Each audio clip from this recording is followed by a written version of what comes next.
Non mais il se passe quoi avec Evan Fournier là?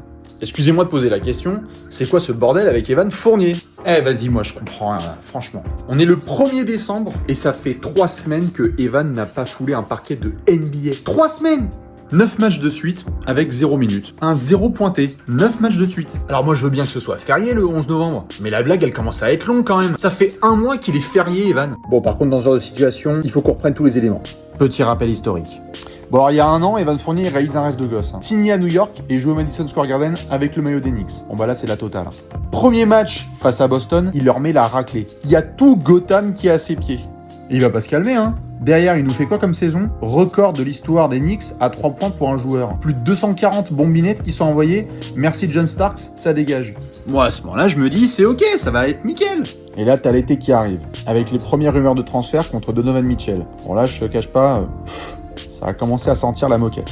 Mais bon, on se dit, ça va le faire. La saison va reprendre, Evan revient de l'Eurobasket, début de saison, avec les Knicks, titulaire, ça repart comme en 40. Puis là, il y a le temps de jeu qui commence à vraiment diminuer. Et t'as des jeunes qui commencent à lui passer devant dans la rotation. Bon, alors là, c'est parti. Quentin Grimes, impeccable, bon défenseur, shooter à 3 points athlétique. Devant Vavan. Cam Reddish, allons-y. Bon défenseur, athlétique, shooter à 3 points. Ça passe devant Evan. Ok, pourquoi pas. Et ils sont bons ces gamins, hein, donc moi je veux bien leur donner du temps de jeu. Et pour être honnête, c'est pas comme si le début de saison d'Evan Fournier était incroyable. Il y a des shoots à 3 points qui rentrent pas. Au niveau défensif, ça alterne entre le bien et le moins bien. Donc forcément, on commence à se poser des questions. Mais moi, c'est même pas ça qui me dérange.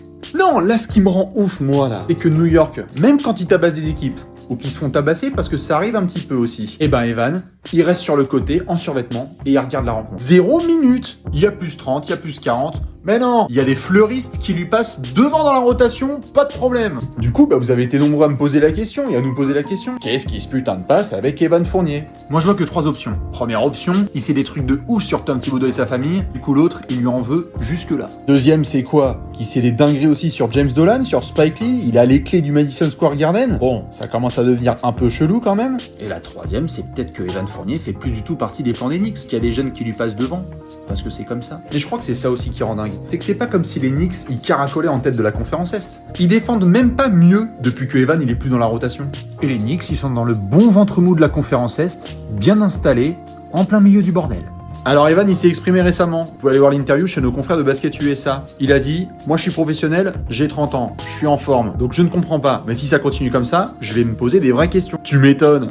Et je crois ce qui me rend le plus triste dans cette histoire, c'est qu'à la base, c'est un rêve pour Evan. Le mec, il rêve de jouer à New York. Il rêve du Madison Square Garden. Son premier match, c'est une dinguerie. Il réalise un rêve de gosse, il est posé avec sa famille. Toutes les cases sont cochées. Donc je vous avoue que je comprends pas ce qui se passe. Mais qu'il y a un petit historique quand même, parce que l'ami Tom Thibodeau, parlons-en, il a déjà été capable de nous museler 2-3 joueurs dans sa carrière. Donc bref, je sais pas ce que vous en pensez, mais je pense qu'il va falloir se pencher bientôt sur la rumeur de transfert avec Evan. Bon, c'est sûr, c'est la suite logique en fait. 9 février, limite de transfert en NBA, qu'on va commenter évidemment en direct. Si ça se trouve, comme il y a 2 ans à Orlando, hein. Il avait été transféré à Boston.